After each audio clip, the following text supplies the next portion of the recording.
Sejam bem-vindos à terceira sessão da primeira edição das Master Talks do Técnico. A sessão de hoje é dedicada ao Departamento de Engenharia Informática. Eu sou a Susana e sou aluna do mestrado de Engenharia Informática e Computadores, aqui no Técnico, no campus da Alameda. E na semana passada defendi a minha tese, portanto, o Técnico é basicamente a minha segunda casa há 5 anos. Vamos iniciar esta sessão com uma palestra do professor Arlindo Oliveira. Depois teremos algum tempo para colocarem todas as vossas questões. E, por fim, após o final desta sessão, convidamos-vos a conversar com alguns professores e alunos deste departamento para saberem mais sobre cada um dos mestrados do departamento, tal como oportunidades internacionais, desenvolvimento de carreira e apoio ao estudante. Gostaria de agradecer ao professor Arlindo Oliveira por aceitar o nosso convite e por estar aqui hoje connosco. O professor Arlindo Oliveira licenciou-se no Técnico e é doutorado pela Universidade da Califórnia, em Berkeley. Atualmente é professor no Técnico e detém o título de professor distinto. O professor Arlindo Oliveira também foi professor convidado no MIT e na Universidade de Tóquio. Foi administrador de diversas empresas e instituições, bem como presidente do Técnico e presidente do INESC-ID. E recebeu vários prémios. Atualmente trabalha nas áreas de inteligência artificial, aprendizagem automática e algoritmos. Teremos o prazer de ouvir o que o professor Arlindo Oliveira tem a dizer sobre a história da informática e sobre as áreas mais entusiasmantes de engenharia informática atualmente, como inteligência artificial, segurança, realidade virtual e metaverso. Dou então agora a palavra ao professor Arlindo Oliveira.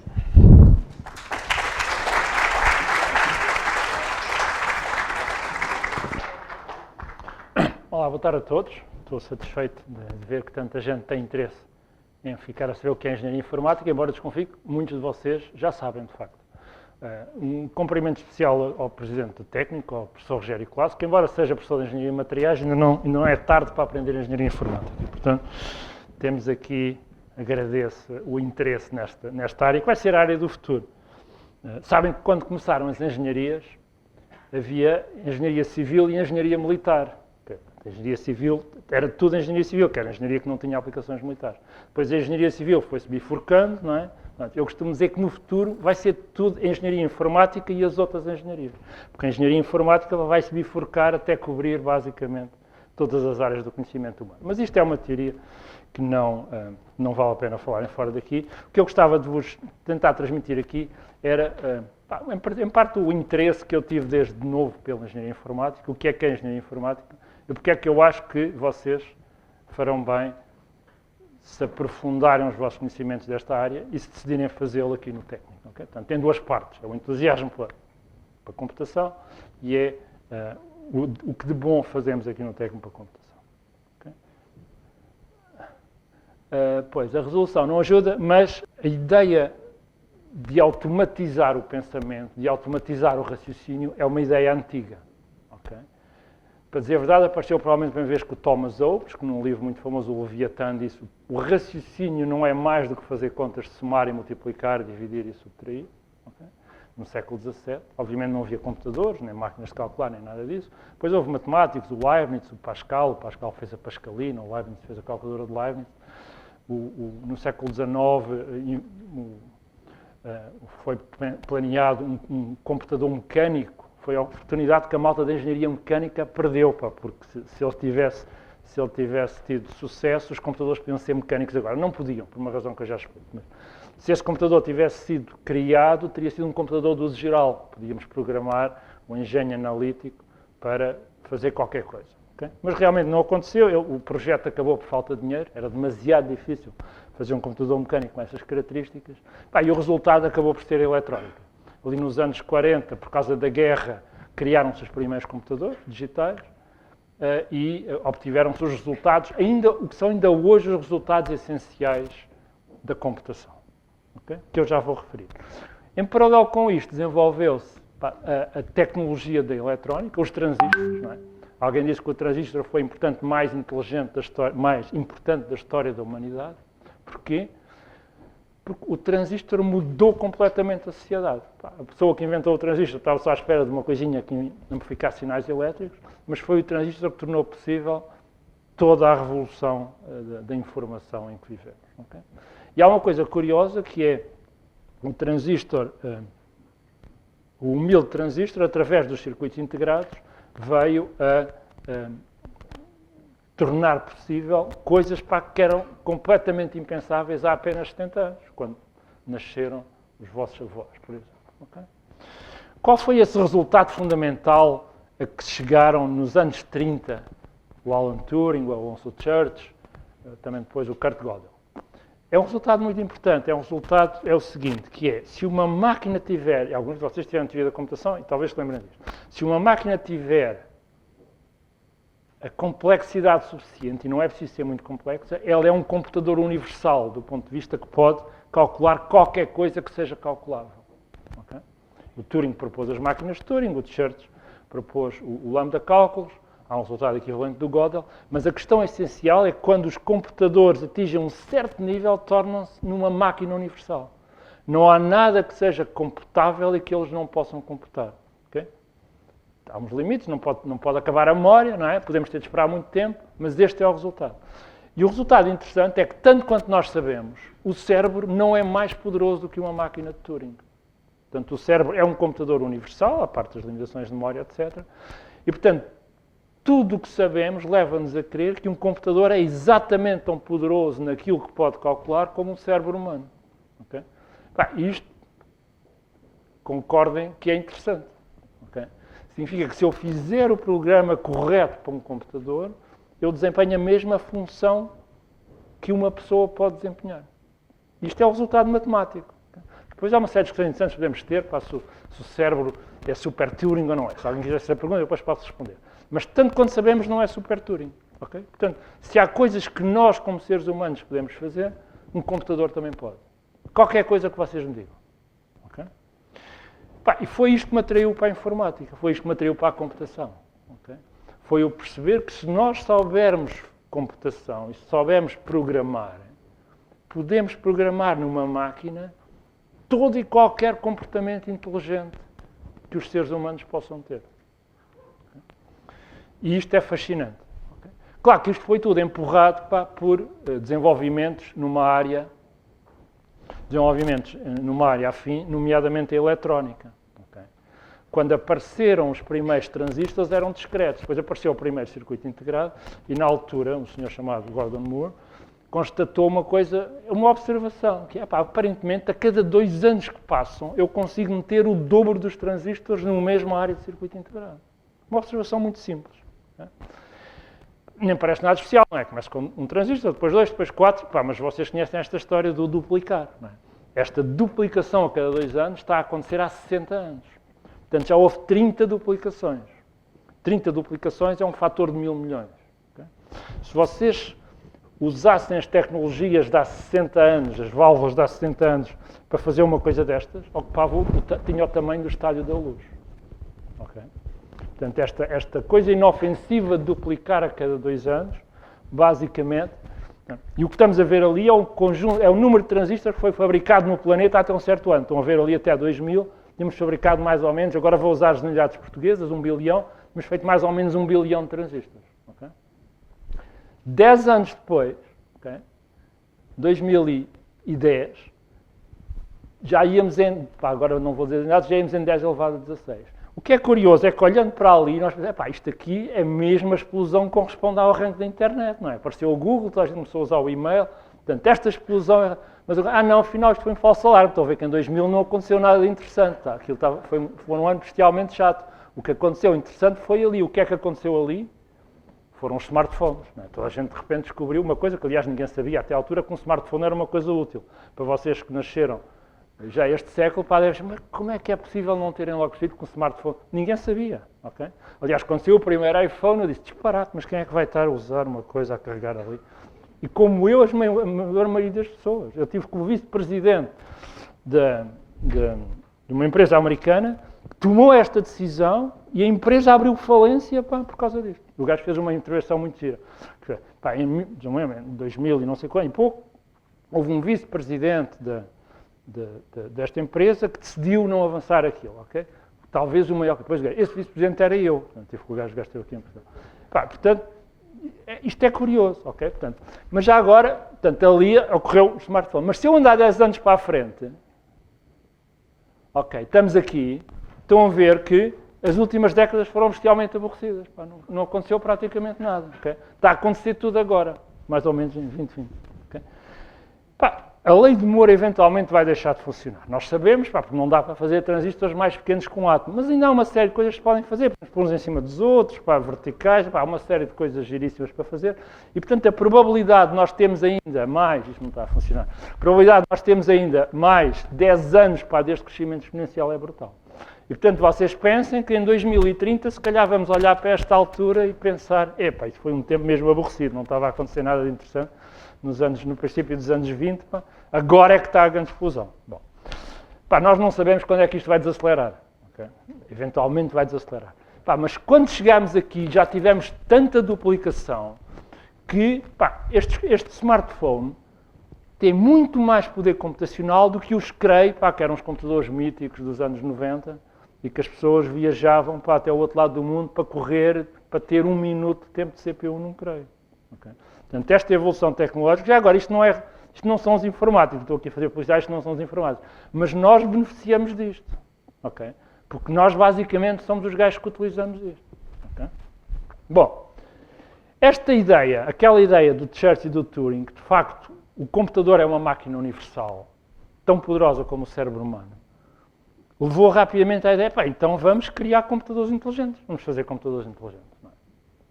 Se é equivalente, é só fazer o programa certo. É claro que fazer o programa certo é muito difícil. E o Alan Turing disse logo no artigo que escreveu em 1950, em princípio é possível, mas é capaz de ser difícil. Portanto, não vos digo como é que faz, mas teoricamente, matematicamente é possível. Okay? E ao longo destes 70 anos, desde o Turing em 1950, houve de facto uma série de desenvolvimentos. Começámos a conseguir fazer umas coisas, demonstrar teoremas matemáticos, até era relativamente fácil. Otimizar rotas de distribuição, relativamente fácil. Reconhecer a cara de uma pessoa é extremamente difícil. Não conseguimos fazer. Era uma coisa impossível de fazer até há 10 anos atrás. Reconhecer, perceber texto ou língua falada, não conseguimos fazer. Porquê?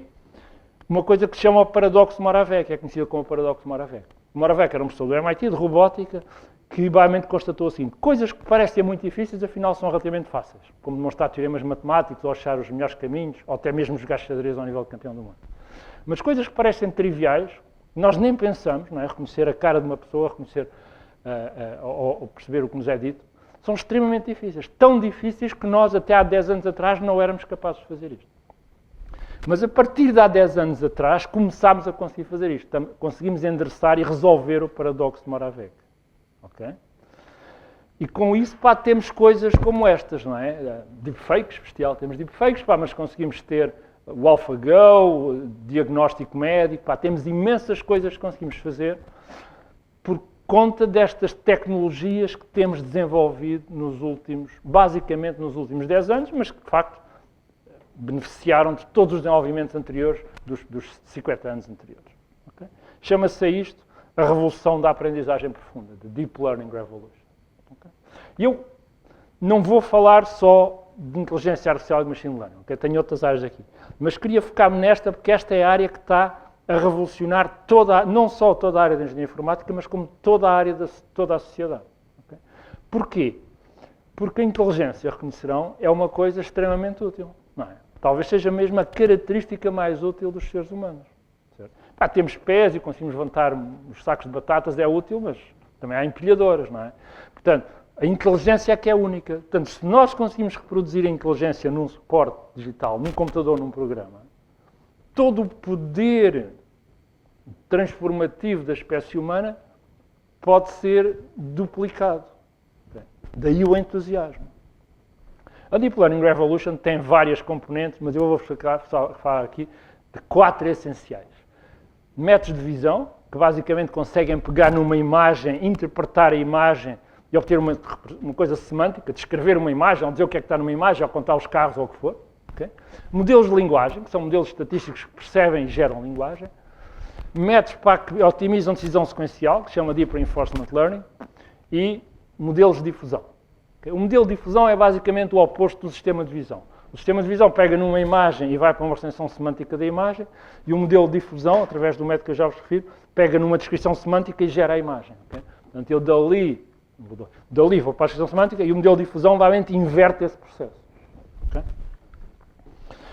Muito rapidamente, Por exemplo, os CNNs, o que fazem é isto. Pegam na imagem, usam uma operação que se chama a convolução, geralmente são muito profundas, as mais bem-sucedidas começaram a ocorrer a partir de 2013 e têm aplicações, imensas aplicações. Por exemplo, este foi um trabalho que nós fizemos da previsão do efeito de um AVC 3 meses no futuro, ganhámos uma competição internacional e estão a ver aqui a previsão das zonas do cérebro afetadas à direita, as zonas realmente afetadas, portanto conseguimos prever bastante bem esta evolução, não perfeito, podem ver que a esquerda e a direita não é igual. Não é?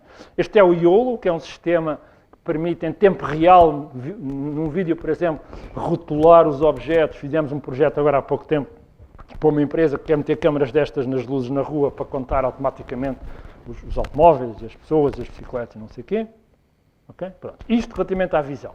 Passando aos modelos de linguagem. Modelos de linguagem são basicamente um modelo estatístico da linguagem. Okay? O primeiro modelo da linguagem é de 1950. Okay? É do Shannon, Claude Shannon, o fundador da teoria da informação, e basicamente tentou perceber quantos bits é que eu precisava para codificar um texto em inglês. Para eu saber quantos bits preciso saber a incerteza associada à próxima palavra e, portanto, preciso saber as distribuições de probabilidades da próxima palavra.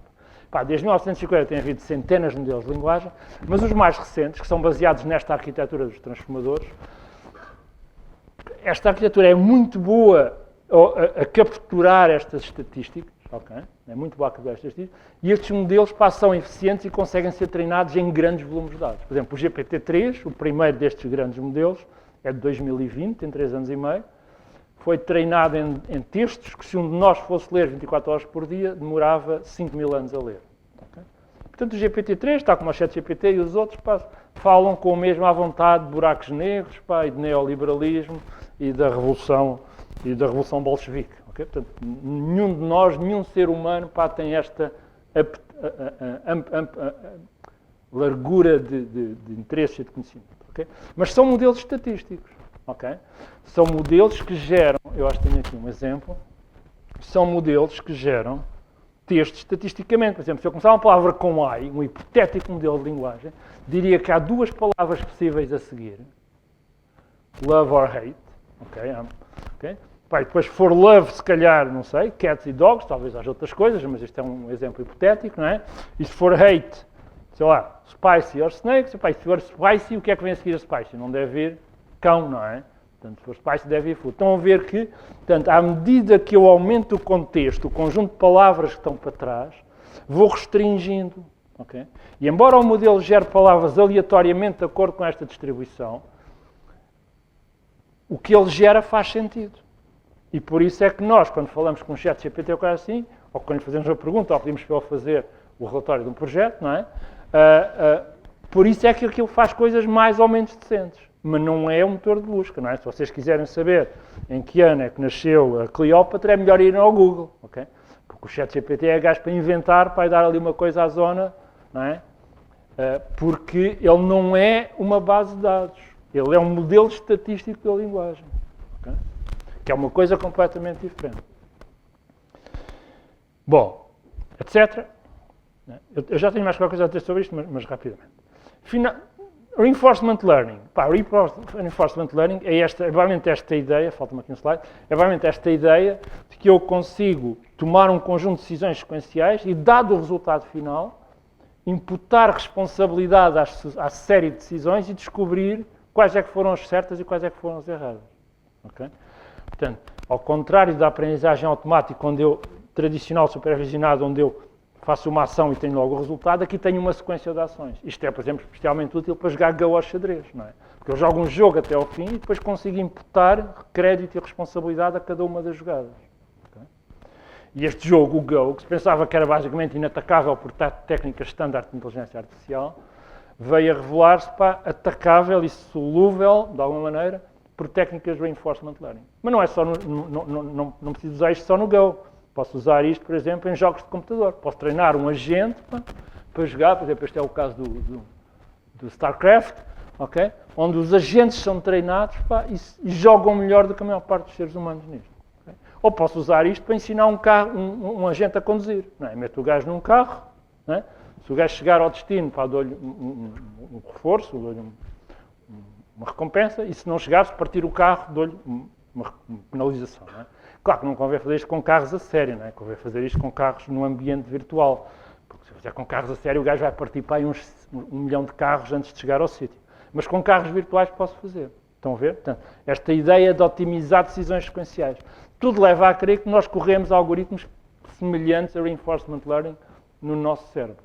Okay? Porque nós também aprendemos a tomar decisões, sequências de ações e a tirar as conclusões de cada uma das ações. Quando um bebê mete a mão num forno quente, como uma vez aconteceu com uma das minhas filhas, só mete uma vez. Okay? Portanto, porque consegue imputar a responsabilidade e o crédito a cada uma das ações. Finalmente, a difusão.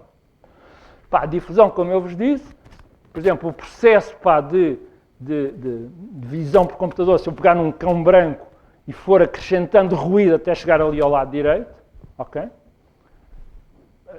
Eu consigo inverter cada um destes passos, não é? Por exemplo, eu consigo remover ruído, consigo remover um bocadinho de ruído. Portanto, eu consigo pegar naquilo e dizer, vir da terceira imagem para a segunda, é possível. Cada um destes passos é passível de ser removido.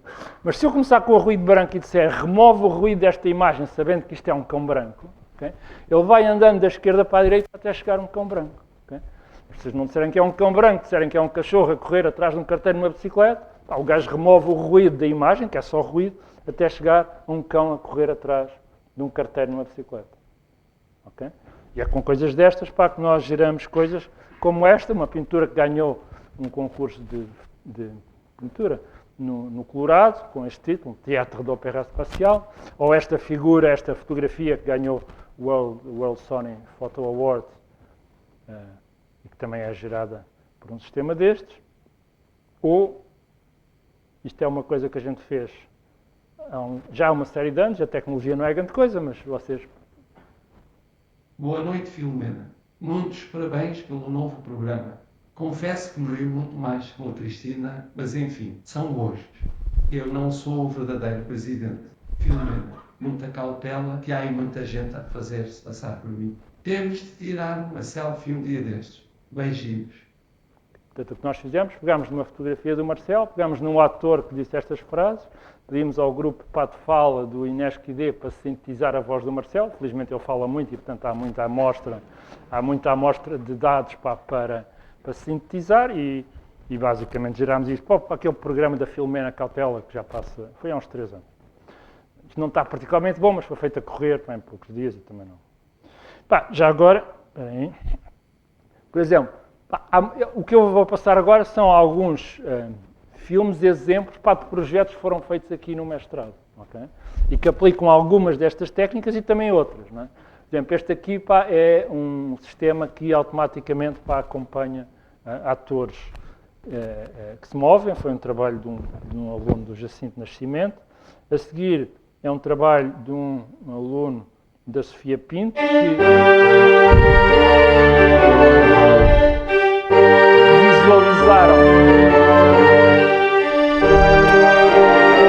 visualizaram basicamente bidimensionalmente várias músicas. Este é do Bach, não é, Sofia? Este é um outro trabalho, este foi feito na área de interfaces e gráficos. Basicamente é um trabalho onde temos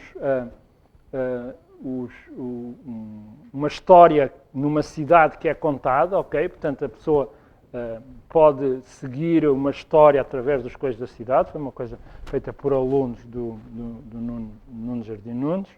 Okay? A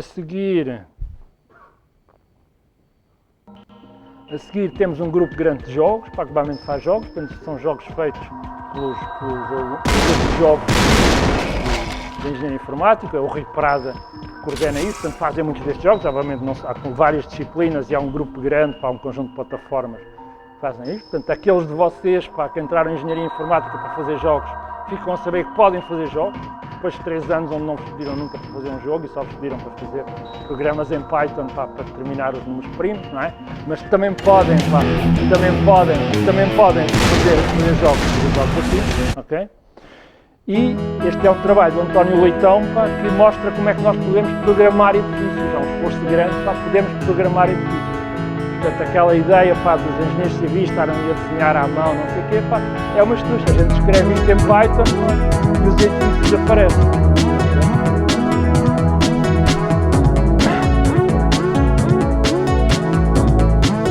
Edifícios parametrizados e, basicamente, pá, programáveis de execução. A vantagem é que podem fazer um edifício com 1000 andares, pá, com o mesmo trabalho que fazem um edifício com 10, é só mudarem a iteração do ciclo. Eu tenho muitas coisas destas, pá, portanto a gente vai saltar, mas estão a ver a ideia. Portanto, nós podemos programar objetos físicos. Edifícios neste caso.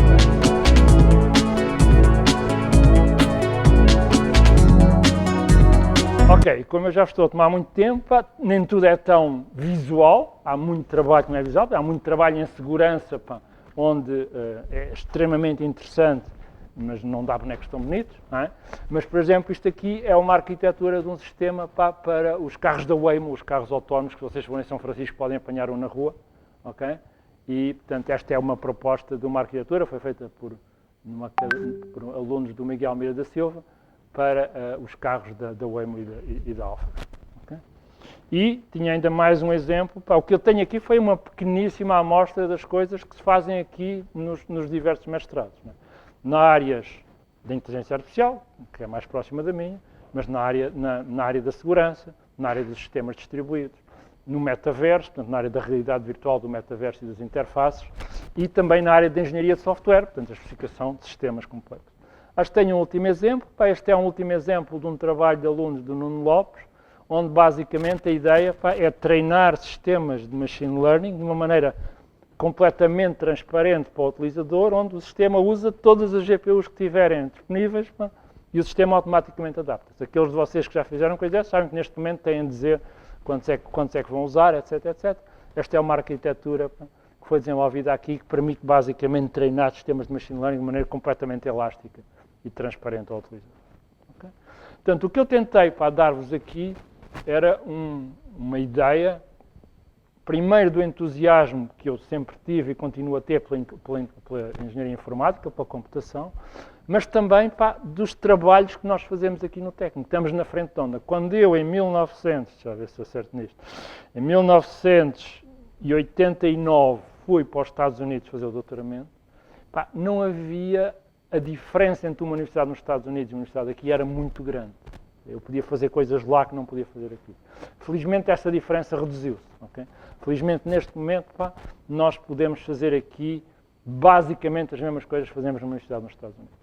Há um pequeno senão, que é nestas áreas, especialmente machine learning, muitas destas coisas exigem infraestruturas computacionais que só estão ao alcance das maiores empresas, mas nós aqui temos colaborações com as maiores empresas. Temos colaborações com a Intel, com a Google, com a Microsoft, com o Facebook, etc. Okay? E, portanto, esta missão não é só nossa. Todas as universidades neste momento se debatem com o facto de que estes recursos só estão realmente disponíveis para as grandes empresas, mas esta colaboração com as grandes empresas é frutuosa. Uma coisa que é característica de hoje, dos últimos anos, e que explica porque é que esta área está a mover-se tão mais rapidamente do que as outras, é uma coisa que um professor de Stanford chamou frictionless reproducibility, que em português, não tem tradução. Em português, é qualquer coisa como reproducibilidade sem fricção. Portanto, neste momento, qualquer investigador, seja na Google, seja no Facebook, seja na Amazon, desenvolve um novo modelo, põe esse modelo no GitHub, põe os dados no GitHub e qualquer um de vocês pode ir buscar esse modelo e dizer, parece-me que se eu mudar isto aqui consigo obter resultados melhores. Okay? E, portanto, a área está a evoluir a uma velocidade assustadora. Quando eu fiz o doutoramento, eu tive 5 anos de volta de um código em C++ para fazer uma coisa qualquer que já me esqueci o que é que era. Neste momento, o mesmo trabalho é feito em 2 semanas por um gajo que tenha uma boa ideia. Por causa de toda o stack de software que existe, mas também pela partilha de código e pela partilha de dados, que é o padrão nesta área. Okay? É completamente o padrão. E, portanto, o desenvolvimento extremamente acelerado de toda esta área da engenharia informática deve-se, em grande parte, a esta abertura. A área é aberta, partilham código, ou seja, mas não partilharam o ChatGPT. É verdade, não partilharam o código, não é? Os pesos ChatGPT no GPT-4, mas partilharam do Llama 2, não é? E partilharam outros, portanto, pá, não quer dizer que toda a gente partilha tudo, mas quer dizer que partilha o suficiente para isso não haver uma velocidade completamente alucinante e sempre paralela em qualquer outra área. Se a malta das baterias trabalhasse esta velocidade, para os nossos carros já tinham 10 mil km de autonomia com uma única carga. Okay? Esta é ali para os senhores de materiais, para ver se os gostam. Mas é verdade, ok? Este mesmo desenvolvimento exponencial que está por trás das tecnologias de eletrónica está neste momento também a aplicar-se a toda esta área da engenharia informática, da aprendizagem automática, da machine learning, da inteligência artificial. Está bem?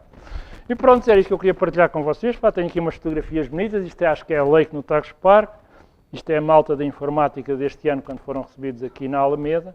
É uma comunidade, pá, como veem, variada. Podia ter mais raparigas, mas não se pode ter tudo. E a malta que se dá bem. Pá, e que eu acho que existe um grande espírito de entreajuda. Já tivemos várias pessoal da família que passou por aqui, conhecido, pá, e que normalmente gostam do ambiente, apreciam o ambiente.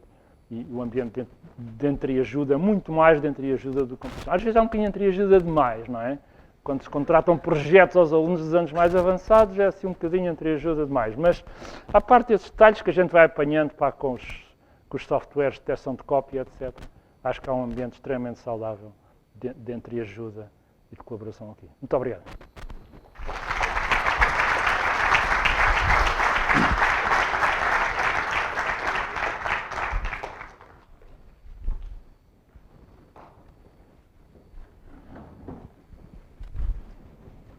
Fica aqui.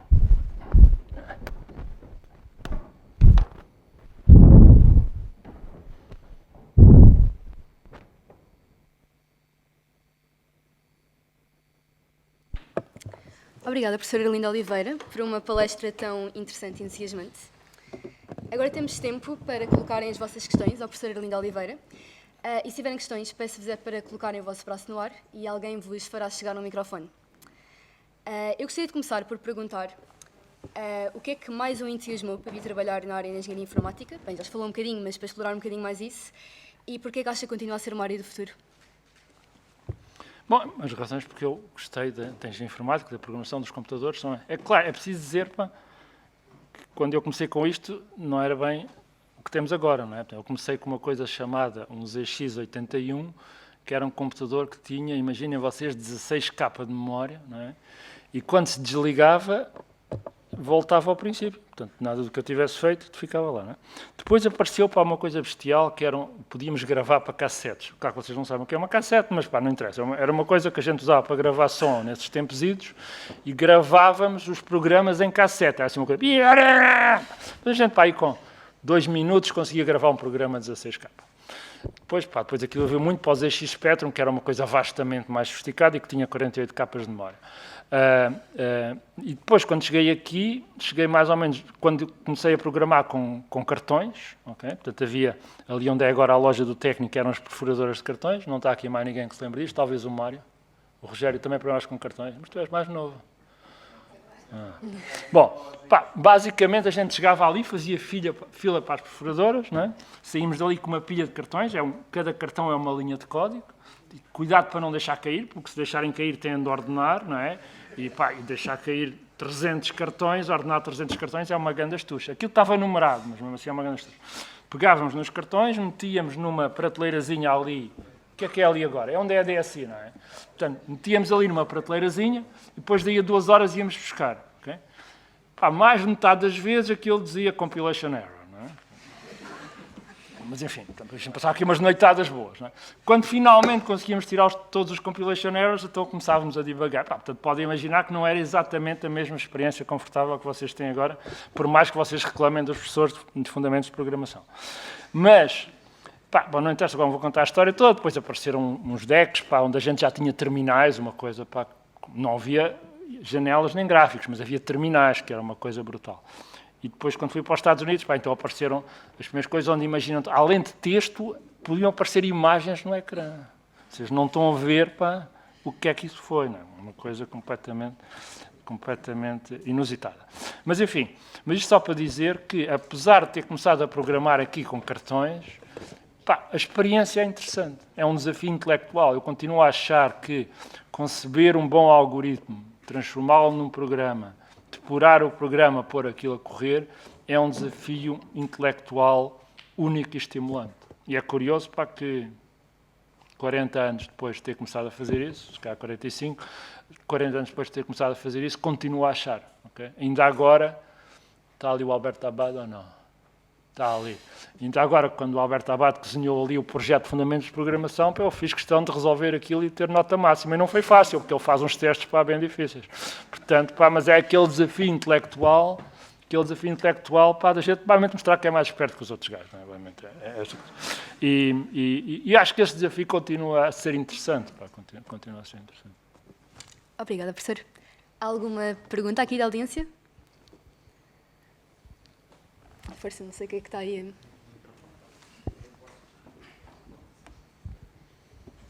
Obrigado. Antes de mais, muito obrigado pela viagem fantástica que o Berlindo aqui nos proporcionou.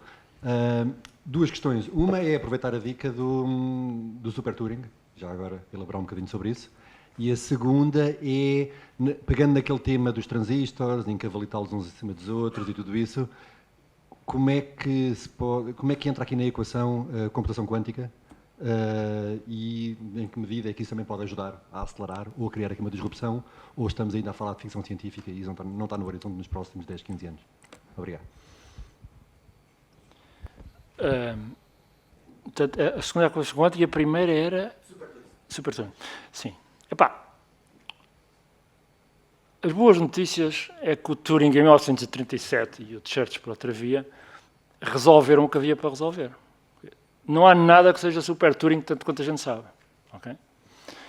Pelo menos coisas que existam. Não é? Quer dizer, conceptualmente, teoricamente, podemos... Não. A computação quântica é curiosa. A computação quântica é o quê? É um conjunto enorme de pessoas extremamente brilhantes e extremamente inteligentes que estão a tentar utilizar para a computação um fenómeno que não percebem. É basicamente isto que é a computação quântica. Não é? Ninguém percebe como é que funciona o entanglement, como é que funciona o emparelhamento. Não é? A gente não sabe como é que funciona, mas sabe que funciona assim. Nós sabemos que mandamos um fóton para aqui, para o outro lado do universo e outro para ali, e que se um gajo medir uma característica do fóton no outro lado do universo, o outro fóton do outro lado, a milhões de anos-luz, instantaneamente fica com a coisa oposta. Não é? Então nós sabemos que funciona assim. Não sabemos porque é que isso é assim, ou como é que funciona, qual é o mecanismo. Isto não nos impede, mas espera aí, se é assim, a gente consegue fazer aqui uma coisa meio marada, que é fazer umas superposições de estados, umas portas lógicas quânticas e não sei o quê, e se a gente conseguir fazer um computador quântico que tenha 20 mil qubits ou coisa assim, vai conseguir resolver, por exemplo, problemas interessantes. Por exemplo, fatorizar um número composto. Vocês dizem, mas porquê é que fatorizar um número composto é um problema interessante? Por acaso até é, não é? Porque as cifras que nós usamos, as cifras de chave assimétrica que nós usamos, são baseadas na fatorização de números e, portanto, se a gente conseguir fatorizar, tem a vantagem que consegue ler as cartas secretas da namorada, que ela mandou cifradas com chave pública e tal. Ou as transferências monetárias. Portanto, até tem alguma piada. Mas é preciso construir um grande computador quântico. Portanto, vamos ver quando é que a gente consegue conseguir um grande computador quântico. Não é? Mas mesmo o computador quântico não é Super Turing. Okay?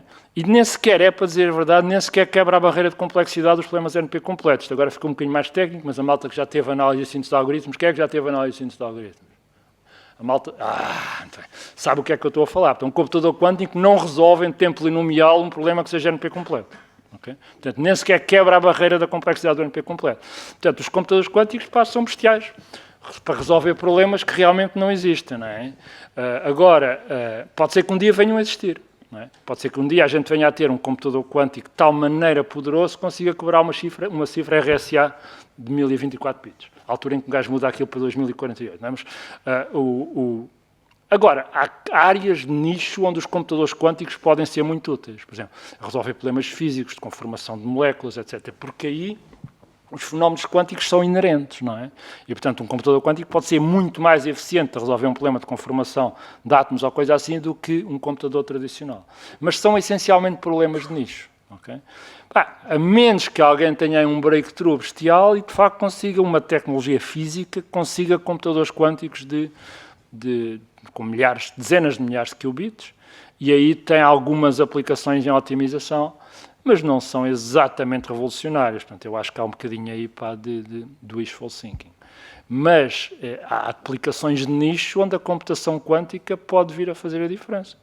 Em particular, tudo que tem a ver mas mesmo as aplicações de nicho, a computação tradicional também não é nenhuma idiota. Não é? Por exemplo, foi publicado há 2 dias um sistema da DeepMind que basicamente consegue fazer previsão de tempo num laptop. Não sei se sabem, mas a previsão de tempo até agora é feita em supercomputadores, com modelos de diferenças de grid.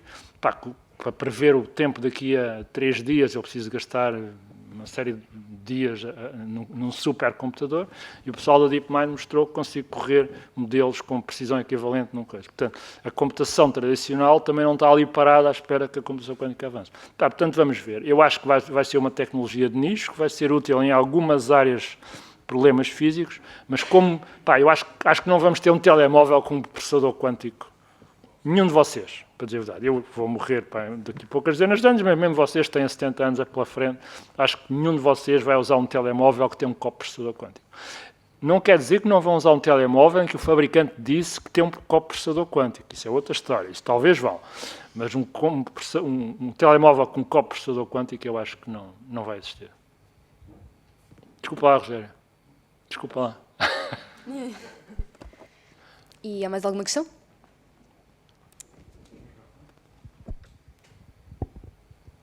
Olá. A minha questão é mais sobre os mestrados no técnico e a candidatura para os mestrados. Não sei se agora é o momento para fazer esse tipo de sempre dúvidas. o momento. Ok, então a primeira pergunta que eu tenho é sobre como é que é a questão de... Pronto, eu sempre ouvi, desde o início, não sei se isto é mesmo verdade, que nós que já estivemos aqui no técnico temos meio que alguma prioridade na entrada aos mestrados também para o técnico. Gostava de saber como é que isso funciona, se efetivamente é verdade ou não. E não sei se quer que eu faça já a segunda dúvida ou se quiser responder esta primeiro. Qual é a segunda? Também é sobre isso? A segunda dúvida também é sobre a entrada ao mestrado, que é se temos 1 ou 2 cadeiras em atraso da licenciatura, se podemos mesmo assim fazer mestrado ou se temos de ficar a fazer só a cadeira. Felizmente temos aqui a pessoa certa para responder a essa pergunta, que é o professor Alexandre Francisco, que está sentado aí à tua frente. Portanto, Alexandre, chega aqui. Desculpe lá. Mas acho que não sou a única com estas dúvidas. Não, é uma boa pergunta. Não, eu sou muito rápido. Entraste em que ano?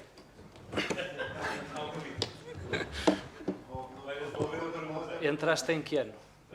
Entraste em que ano? É fazer as contas, não é? Não, setembro de 21 a setembro de 21 a setembro de 20. Então, para toda a gente que entrou ou que ingressou na lei, ou qualquer outra licenciatura técnica após setembro de 21, não tem acesso direto ao mestrado. Okay? Portanto, isso é uma consequência do Decreto-Lei de 65 de 2018. Não tem acesso direto, tem que se candidatar. Os colegas que estavam cá antes, ou que ingressaram antes no curso, têm acesso direto pelo tempo de transição que está nesse diploma e pelo despacho reitoral que se seguiu.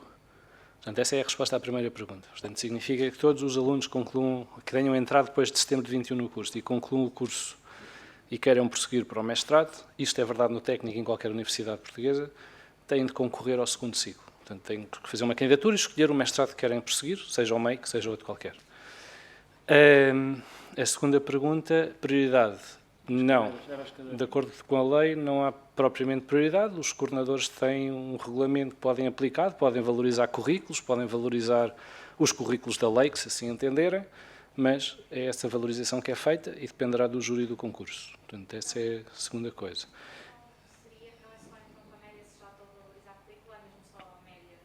Não, tem vários parâmetros. Portanto, tem uma questão de afinidade e natureza que tem a ver com a natureza da escola e com a afinidade do curso, o que significa que, à partida, terão prioridade em relação aos colegas das outras engenharias, dado que o vosso curso é mais afim ao MEIC, e depois terão a nota, obviamente, final do primeiro ciclo. E, além disso, existe uma ponderação que os coordenadores ou o júri pode fazer sobre o vosso currículo. Okay? E isso é tudo somado, e, tal como está no regulamento de acesso ao segundo ciclo.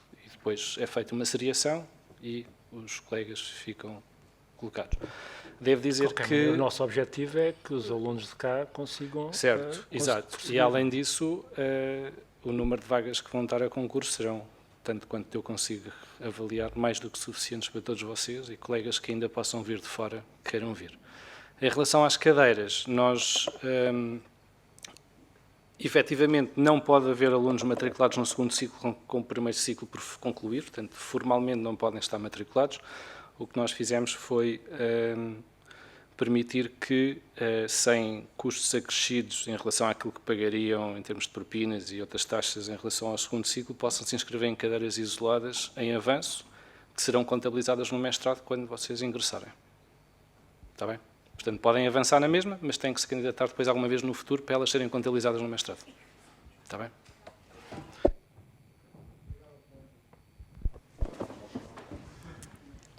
Sim, há mais perguntas? Força.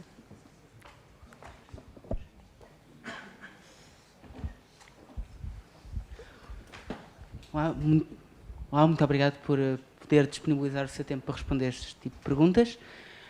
Queria lhe perguntar, em termos de saídas profissionais aqui no técnico, em termos de investigação nesta área, se tem alguma coisa a decorrer já ou alguma especificação mais precisa no ramo de investigação?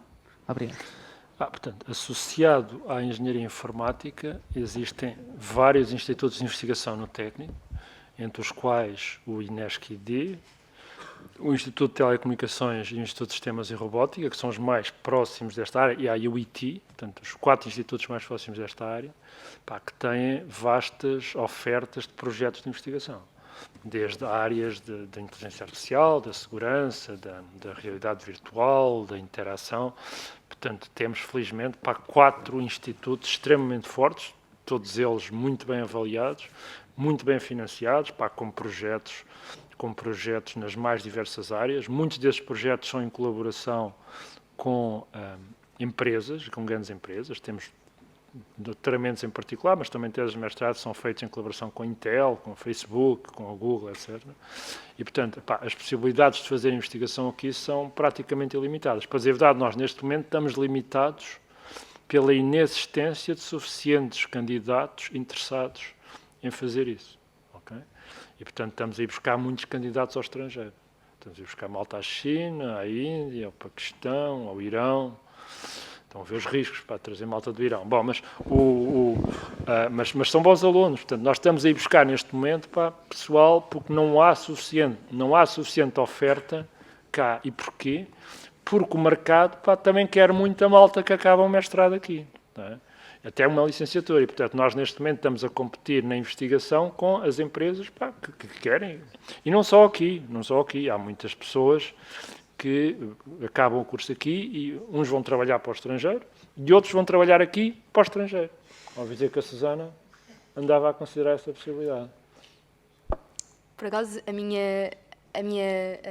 pronto, o que eu queria mesmo fazer era mesmo trabalhar para o estrangeiro, porque não gostava de começar a minha carreira já a trabalhar remotamente, mas seria possivelmente uma possibilidade mais tarde. Neste momento há muitas possibilidades. Portanto, só para dizer, para qualquer um de vocês que tenha interesse em investigação, as oportunidades são grandes, há bolsas de doutoramento que nunca mais acabam e não temos pessoas suficientes. Mas isto é um problema geral da área. As empresas queixam-se do mesmo, não é? As empresas também se queixam que também não conseguem arranjar engenheiros informáticos. E neste momento toda esta área de inteligência artificial ainda está a causar... A nossa teoria, os engenheiros informáticos estão a fazer o trabalho tão bem que vamos deixar de precisar de programadores, não é? Porque os sistemas de inteligência artificial programam eles mesmos. É um bom plano, mas ainda não está a acontecer. Portanto, por enquanto, ainda são precisos muitos programadores e malta. Portanto, continua a haver uma grande pressão e, portanto, qualquer um de vocês que queira prosseguir uma área de investigação, só tem de escolher a área de investigação e falar com o professor. No INESC-ID, na robótica, no ISR, mais na área de processamento de sinal, visão, machine learning no Instituto de Telecomunicações e mais nas áreas de interfaces e de metaverso e realidade virtual e realidade aumentada no caso do IT. Mais perguntas?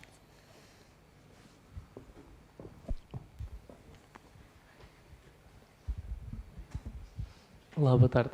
Aprofundando esse tema da inteligência artificial, no que toca a ser um potencial risco a outras áreas de trabalho da própria área de engenharia informática, acha que podia aprofundar um bocado esse tema em relação à inteligência artificial como um risco a reduzir empregos da própria área de engenharia informática?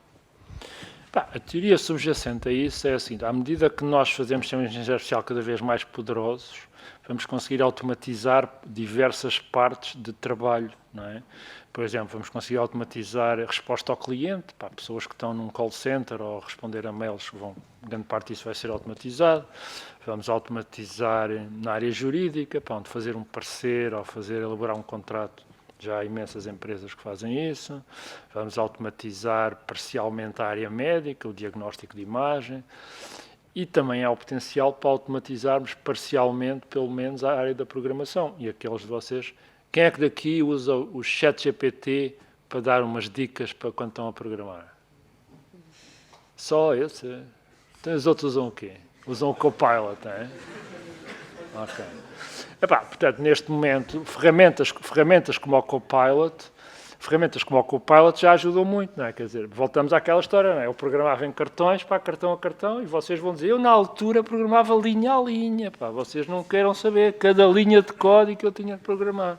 É o que vocês vão dizer aos vossos filhos, isto agora não é nada, eu dou ali uma instrução e depois dou um jeitinho naquilo e aquilo está despachado. Portanto, a tecnologia tem vindo sempre a avançar. Mas o pensamento de alto nível que é preciso para estar envolvido em grandes empresas, em grandes equipas de software, não é? Que fazem análise de requisitos, tentam perceber o que o cliente quer, que é uma coisa dificílima, vocês essa experiência não têm, mas quando vocês estiverem numa empresa e tentarem perceber o que o cliente quer, para os clientes é do piorio, os gajos não fazem ideia do que é que querem, não é? Às vezes querem coisas impossíveis, não é? Isso é muito comum. Você não pode fazer aí um sistema que me faça ganhar dinheiro na bolsa para ficar milionário de um dia para o outro. Não, isso não posso. Eles não têm, a malta não tem ideia. Por outro lado, às vezes não tem ideia que há coisas triviais, não é? Que eu posso automatizar, por exemplo, o preenchimento de um formulário, não é? Toda a vida preencher um formulário à mão, não tem ideia. Portanto, os clientes, não é? Que não são da informática, não têm a ideia do que é impossível e do que é trivial. E nós temos de traduzir os pedidos, os requisitos, para a linguagem de gente, não é? De engenharia informática, para aquilo depois poder ser traduzido para um programa. E essa tarefa acho que ainda vai demorar muito tempo a ser automatizada, porque é preciso muito contexto, é preciso perceber o negócio, é preciso perceber as pessoas, é preciso perceber o pensamento das pessoas. E aqueles de vocês que vierem a estar envolvidos em projetos de software vão perceber que é um enorme desafio. É um enorme desafio, porque as pessoas não falam a linguagem que nós precisamos para programar. Por exemplo, ali o Alexandre Francisco é um tradutor mestre aqui do técnico, ele percebe o que é que o pessoal da área académica precisa e traduz aquilo para o Fénix. Não sei se faz por mágica ou se diz à malta para comer, mas portanto, o Alexandre é aqui o tradutor. Portanto, é preciso uma compreensão profunda dos sistemas para a gente fazer isso. E essas funções não vão desaparecer. Agora estar ali a programar linha a linha, não é? Aqui agora vou fazer a função de sorte. Já ninguém faz a função de sorte, não é? Para a mesma razão. Portanto, mas eu estou convencido que durante a vossa vida útil como profissional, não vamos ser ameaçados pela automação da profissão informática. Ao contrário de outras áreas onde isso provavelmente pode acontecer. Sim. Mais perguntas?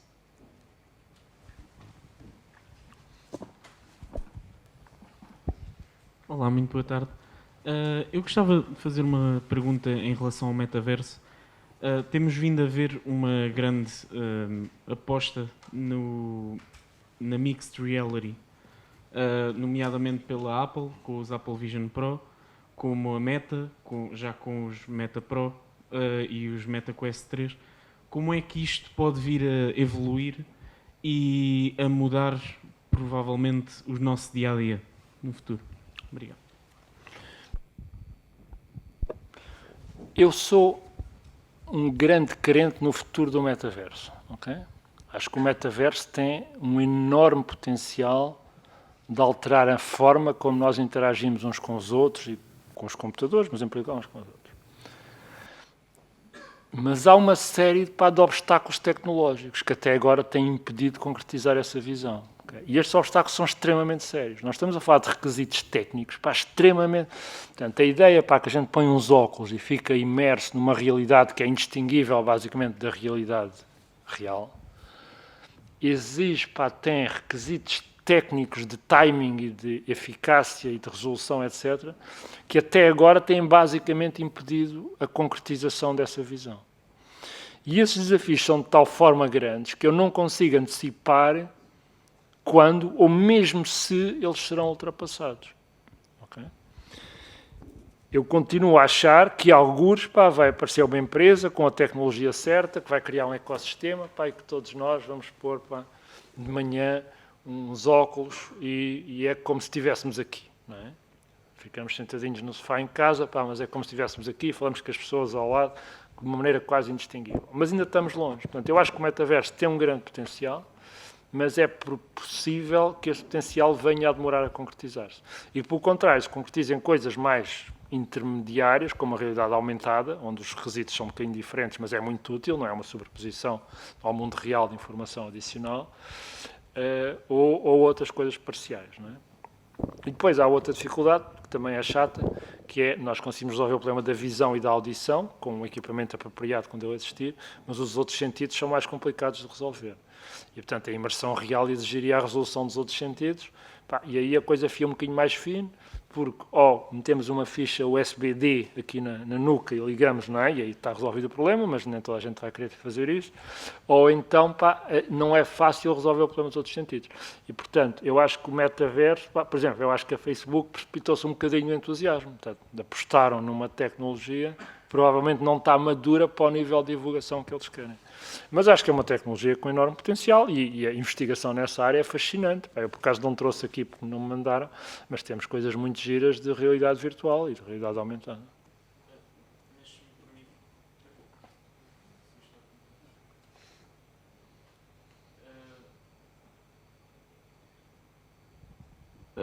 Não, mas a minha pergunta também vinha muito em saber no que é que acha que vai ser a aposta no futuro destas empresas, se a Mixed Reality, se realmente o metaverso, porque, querendo ou não, muitas pessoas têm o problema de ficarem com náuseas porque estão a andar supostamente, mas não o sentem, como disse, e a Mixed Reality é só uma adição. Em primeiro lugar, para fazer previsões é ser muito arriscado, especialmente sobre o futuro, não é? Mas mas está um bocadinho na minha resposta, quer dizer, eu acho que enquanto a tecnologia do metaverso e da imersão total não estiver acessível, provavelmente vamos ter sucessos parciais com tecnologias de realidade mista, não é? Mesmo os óculos da Google, reconhecemos que aquilo, pá, é muito agir, da Google, não, desculpe, da Apple, é muito agir, mas não, ninguém quer estar um dia inteiro a trabalhar com os óculos daqueles, não é? Portanto, a tecnologia ainda está um bocadinho longe, aquilo é pesado, não é? Nas imagens não aparece, mas aquilo tem que ter uma fita aqui, porque senão aquilo cai-te até ao queixo, não é? Portanto, pá, a tecnologia não está aí. Portanto, eu acho que a resposta à tua pergunta, pá, vamos ter coisas parciais, a realidade aumentada, aquela versão da Microsoft, como é que ele se chama? O HoloLens, não é? Portanto, são coisas intermédias, não tão ambiciosas como o metaverso e como a realidade virtual completa, mas a realidade aumentada é muito mais isso que eu. Portanto, acho que é por aí que vamos nos próximos anos. Pá, daqui a 20 anos ninguém consegue prever. Obrigado. Pronto, não sei se calhar há tempo para mais uma pergunta rápida. Não sei se alguém quer fazer. Pode ser aqui em cima. Eu, na verdade, tenho duas. Uma mais rápida e voltando ao assunto. Pá. O assunto há bocado da inteligência artificial e de retirar empregos. Eu já vi outras conversas serem tidas de, em vez de o ChatGPT, esses copilots e a inteligência artificial em geral virem-nos tirar os trabalhos, serem utilizados como um complemento ao programador e darem um boost grande na produtividade dos software developers, por exemplo. Qual é a sua opinião quanto a isso? E se acha isso mais provável do que a substituição? E a outra é, qual é que é a vantagem de um mestrado de Make em comparação com aqueles mais específicos, por exemplo, o Data Science and Engineering, que também foi proposto aqui no técnico. O que é que nós, como alunos que estamos a sair de uma licenciatura de Engenharia Informática aqui, teremos mais proveito, dependendo das nossas especificidades? Acho que a primeira já respondi, né? Eu acho que essas ferramentas vão ser, pelo menos no futuro previsível, permitir aumentar a produtividade e tornar as pessoas mais eficientes e permitir que a malta vá mais cedo para casa fazer o que lhe apetece, né? Portanto, essa acho que já respondi. A segunda é uma boa pergunta. O Make é um mestrado de espectro muito largo. Portanto, nós ao longo destes anos decidimos nunca fechar o espectro do Make, ou seja, nós podíamos ter transformado o Make no mestrado em Engenharia de Software e no mestrado em Engenharia de Inteligência Artificial e o mestrado em Engenharia de Sistemas Distribuídos, podíamos ter criado mestrados mais, mas nós não decidimos não fazer, e o mestrado em Engenharia Informática é um mestrado de âmbito de espectro muito largo. Portanto, se vocês escolherem fazer o Make, podem dentro do Make mais ou menos fazer a combinação que quiserem. Okay? É claro que há outros mestrados, nomeadamente o Data Science, mas, por exemplo, se forem fazer um mestrado em Data Science, não têm tanta liberdade, mas estão interessados em Data Science, se calhar, e querem que no vosso currículo apareça um mestrado em Data Science, fazem um mestrado em Data Science, é um bom mestrado, tem cadeiras de informática, e de eletrotecnia e de matemática, mas, portanto, é um bom mestrado. Agora, aqui entre nós, ninguém nos ouve, o mestrado em Data Science é um mestrado mais virado para atrair alunos de fora do técnico do que dentro do técnico, embora também atraia os dentro do técnico, ainda bem. Mas esse mestrado é um mestrado que o objetivo desse mestrado é trazer pessoas de fora que querem fazer Data Science, não é? E que se calhar não querem entrar num meio, que é na sequência de uma lei, que onde não sei o quê. Então, portanto, eu acho, não sei se também há um mestrado em segurança, não é? Como é que ciberespaço, segurança de ciberespaço. Mas esse é um bocadinho mais, esse é mais interescolas. Sim, mas esses são os dois mestrados mais naturais. Mas, portanto, eu acho que qualquer deles é boa escolha. Se vocês querem fazer Data Science, façam um mestrado em Data Science. Se fizerem um mestrado no Make, podem fazer qualquer combinação que queiram. Inteligência artificial, segurança, sistemas distribuídos, interfaces, metaverso, etc. Portanto, é muito flexível. Okay? Depois, no vosso currículo, antes queria ter um mestrado em Data Science do que um mestrado em Engenharia Informática. Isso é uma escolha vossa, não é? Acho que qualquer dos dois é bom. Eu posso, se calhar, adicionar só uma coisa aí, que é, pronto, como eu sou aluna de Engenharia Informática, de mestrado, não é? Para mim, por exemplo, haver um mestrado que seja super abrangente é ótimo, porque eu cheguei ao mestrado e não sabia exatamente em que área é que me queria focar. E isto permite que faças, se calhar, um bocadinho de cada coisa inicialmente e depois te foques só numa área, ou mesmo, pronto, fazer sempre um mestrado muito geral, mas depois consegues perceber melhor em que área queres fazer a tua tese, por exemplo. Portanto, claro que se tu quiseres mesmo fazer ciência de dados, podes ir para esse mestrado diretamente. Se estiveres um bocadinho mais perdido, como acho que há muitos estudantes que estão, acho que é bom o mestrado em Engenharia Informática ser assim aberto. Pronto, e acho que afinal temos tempo para mais uma última pergunta. Se houver. Foi lá em cima primeiro.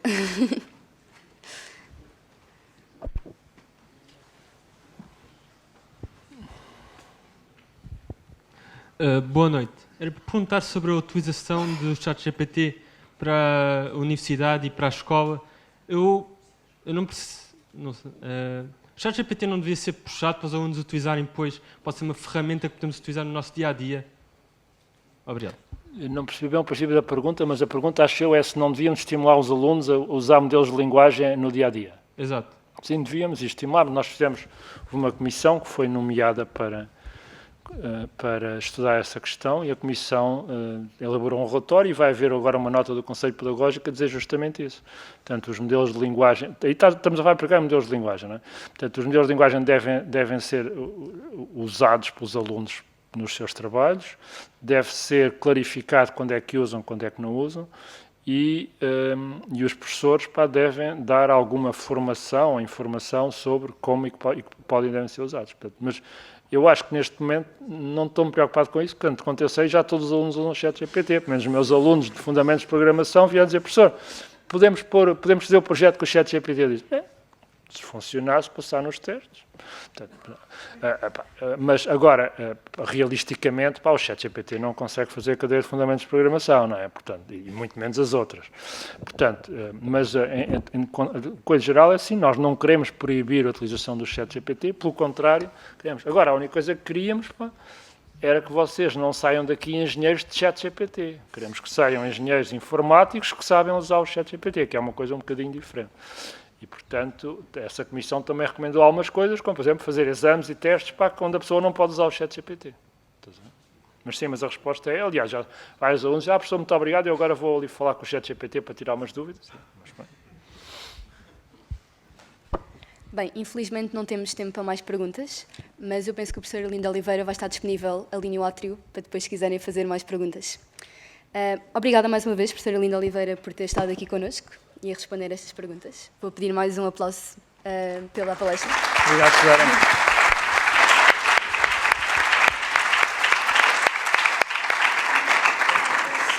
Só mais um momento, por favor. Portanto, chegámos assim ao fim da terceira sessão das Master Talks do Técnico. E pronto, já agora queria dizer que para próximas há mais uma, dedicada ao Departamento de Bioengenharia, com a professora Patrícia Figueiredo, e as inscrições já estão abertas. Portanto, se quiserem aprender mais sobre os mestrados deste departamento, já sabem o que fazer.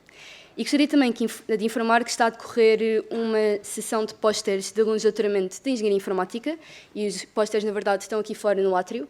Portanto, se tiverem interesse, convido-vos a olharem para os pósteres e até podem votar nos vossos favoritos com o QR Code que está lá disponível.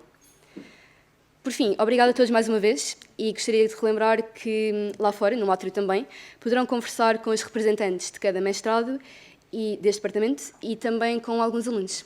Obrigada.